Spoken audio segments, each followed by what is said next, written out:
Happy Friday, 5th graders. Let's review all of our heart idioms. A bleeding heart is a person, and this is a person who is perhaps too sympathetic toward people who are poor and suffering without doing anything practical to help. Someone who's perhaps too kind where people maybe don't deserve it as much as well. To wear your heart on your sleeve means to make your feelings and emotions obvious rather than hiding them, to make them known.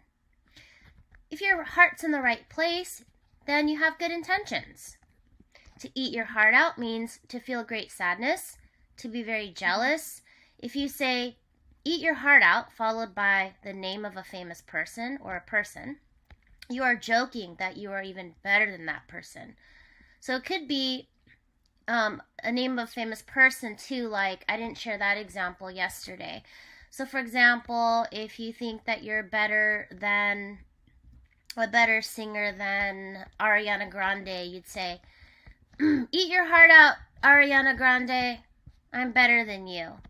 So that's another example, or a way that people use this idiom. So they say, eat your heart out, and in the they say a famous person's name, and that's in a joking manner saying that they're better than that person. So like if you say you're better than LeBron James, right? If you think you're better than him at basketball, you say, eat your heart out, LeBron James.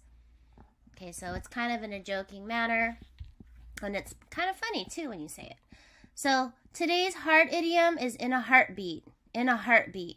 We know that hearts beat or palpitate, and they sometimes beat fast, right? Or slowly, or at a steady pace. But if you say in a heartbeat, this means to do something very quickly without needing to think about it. You don't hesitate, you just do it.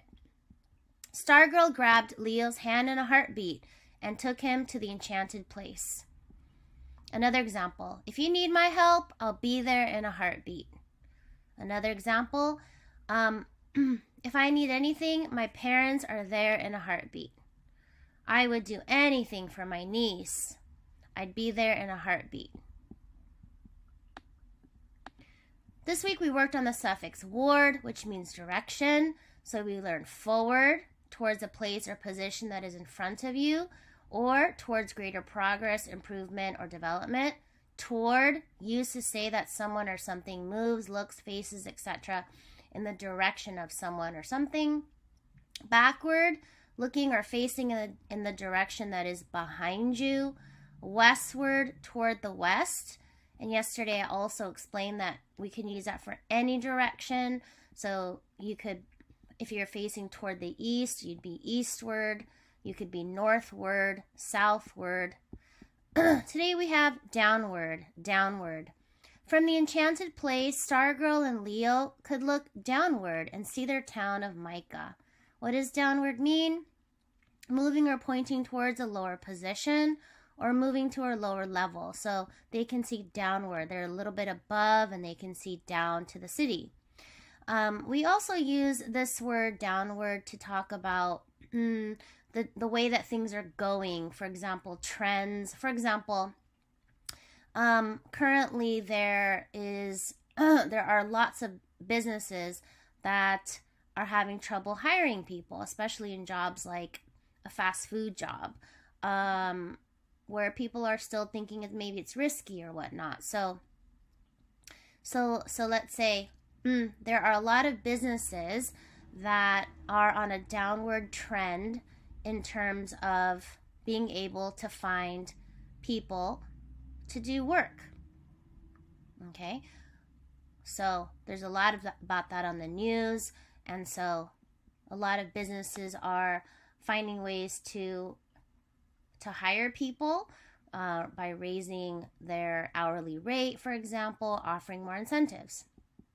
We can also say there is a downward trend in terms of coronavirus infections. So the infection rate is going down. It's downward, which is great.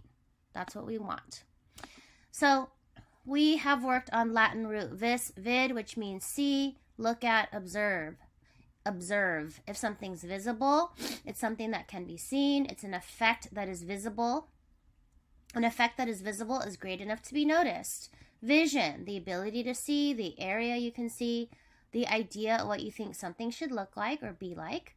Revise is a verb. It means to change something because of new information or ideas. Revision is the noun version, part of speech noun, the process of changing something in order to improve it by correcting it. Yesterday we learned a verb, envision, to imagine something that you think might happen in the future, especially something that you think will be good. Today we have a verb, supervise, to be in charge of an activity or person and make sure that things are done in the correct way. So here's an example. The crossing guard supervises children as they cross the street on their way to school. So your parents supervise you when you're at home, or perhaps during the day while my parents are working, my grandma supervises me. Or the LEAP teachers supervise the students after school during homework hour. And what would the noun version be of supervise? Supervision.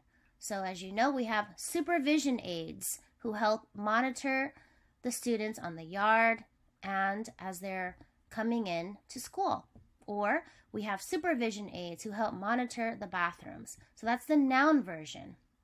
Okay, fifth graders, so now if you see this vid in a word, it could mean that that word has to do with to see, look at, or observe. For example, another word that I did not include but you already know is television. Television. Tele meaning far, vis meaning to see, so we're seeing something that's happening far away. Video. Video is another vid word. Or visit, right? I'm going to visit my teacher when I leave Dolores Huerta and go to 6th grade. I'm still going to visit my teacher. Revisit means to come and do it again. To let's say we're revisiting all of our math standards as we get ready for the CB. Revisit. So lots of vis words, 5th graders. Ward meaning direction. We've learned lots of heart idioms.